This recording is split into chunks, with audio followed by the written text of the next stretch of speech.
I had a comment in there about a week old from Grussem. Welcome back, guys. Welcome to my YouTube channel. This is Rabbit from elrabbitsbbq. I just was going through my YouTube page this morning in my comment section, and I had a comment in there about a week old from Grussem. He asked me how I set up my WEBER kettle, and this is my 22.5 inch performer. It's classic. Well, what I do on the brisket video that you actually commented on, what I do is I just take some lump and I kind of put it all off on one end. Then I'll take some of these. I like these, but you can use any brand that you choose to use. But since these are kind of long like that, what I do is I'll take them and I'll break them into three pieces.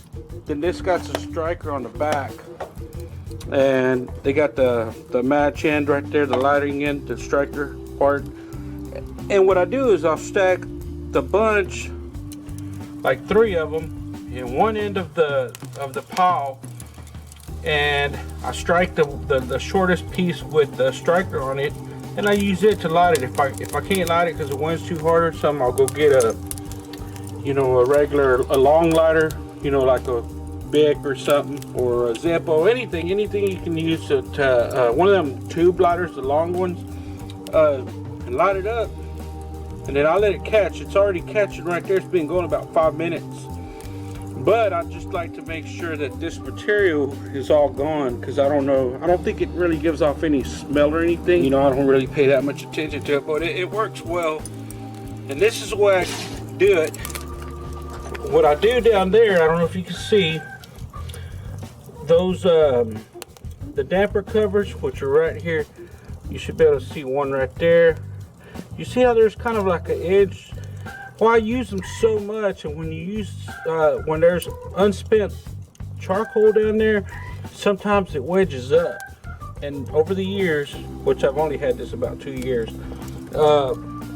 they're tended to start to point upward. I don't know if you can see that right there. You see how there's a gap there? So what I do now is I just choke it all the way down. But when I first got it, it was real tight up against the body, and it would actually scrape the bottom of the kettle there. But so I would just leave a little bit of daylight. I'd run it about 225, and once you settle down, you can settle down at about 225 to 250. That's about as high as I like to cut. But since there's a gap there, I was saying, I just choke it all off, and I leave the top one all the way open, my top damper all the way open over the meat, and the convection just works, and it'll set in at about 220, 225, and it'll run for hours this ways. And that might be a half a bag of charcoal of lump, and this is the bag. This is what it is. They just brought this to me. It's an 8-pounder, so that's probably about 4.5 pounds in there.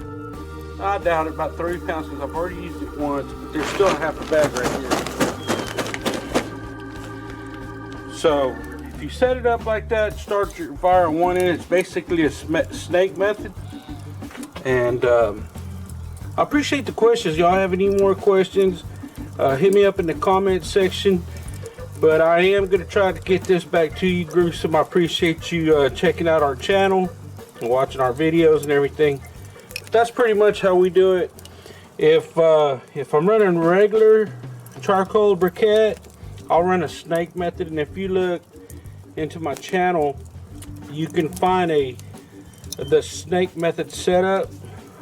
Just type in snake method and search in my channel, and you should find that video, maybe 2. And I set it up, and I'll get some pretty long cooks. But this, I plan on getting at least 8 hours. And the last time I did the brisket, I set it up exactly the same way. It was a different brand of charcoal though, or lump. But the last time I did it, I got easy 8 hours out of it, and still had some spare. I just choked it all the way down, closed the top vent, and was called it a day. Appreciate y'all stopping by once again, everybody.